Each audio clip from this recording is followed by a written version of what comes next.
It's live in studio, Tim Roemer, former director of Arizona Homeland Security and former CIA. So Tim, always a pleasure to talk to you. Thank you so much for joining us. How big is it knowing that they think they have the weapon used? Yeah, it's big. First off, thoughts and prayers out to the Kirk family, and wish I was here under different circumstances.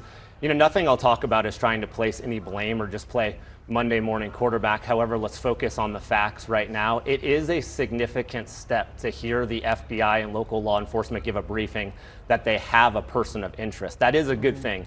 It was really unfortunate to see that this person got away from the scene. Just so thankful that the person didn't do additional harm. Yeah, and we know from what the FBI announced this morning that they've been able to track him since he first arrived.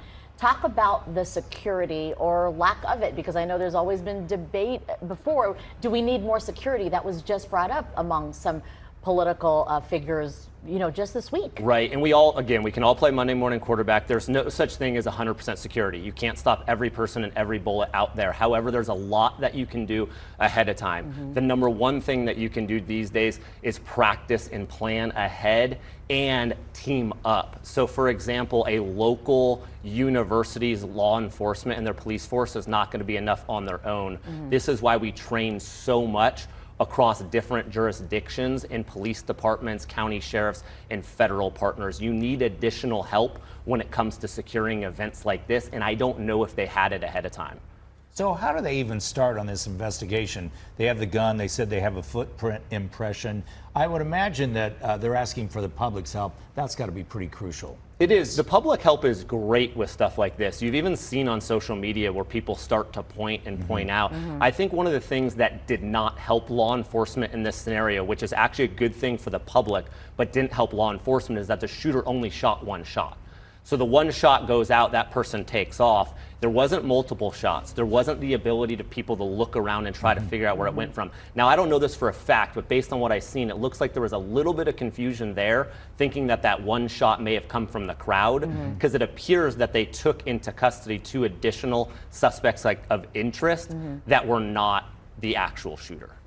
And now that they say they are tracking someone, they're trying to use facial recognition. What are the next steps in trying to identify this person and arrest him? There's a lot of databases you have to go through. So the first thing I'll say is it's not always like TV and the CSIs where there's like one person on the keys and says, oh, I'm going to find this person immediately. Sadly, that's not the case.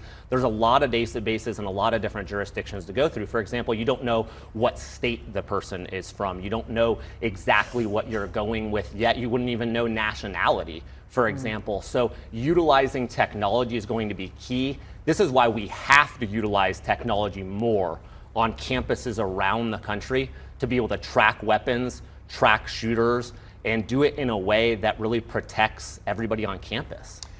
Yeah, like you said, we have no idea where this person is from. What if they're from another country? I mean, does that make things even more difficult? Well, it would, yeah, absolutely, because there are a lot of unknowns right now, and law enforcement always tries not to jump to conclusions and focus on the facts. I think there's certain things like having an outdoor event, no magnetometers coming in there. It looked like kind of a security nightmare when you look around, at the pictures. Those are types of things that I wish, after the fact would have been done differently. Those are the things we trained on a lot. I mean, our viewers should be proud to know we did these types of exercises at ASU and U of A with the FBI, with local law enforcement when I was the director of Homeland Security. And I'm not saying we could have prevented something like this, but there's a lot of planning and preparation that continues to have to go into securing these types of events. Do you think this tragedy will lead to changes?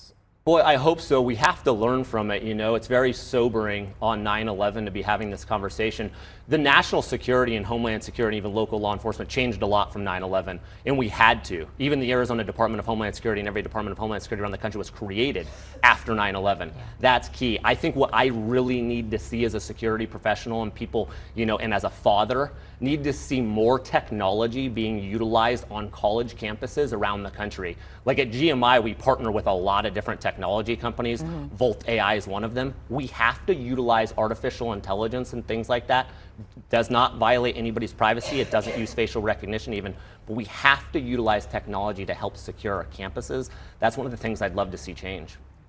Well, Tim, thank you so much. You have great insight on all this stuff, and it's unfortunate that we're talking about this, but Appreciate you. Yeah. Thank you, Tim. You're welcome. And obviously,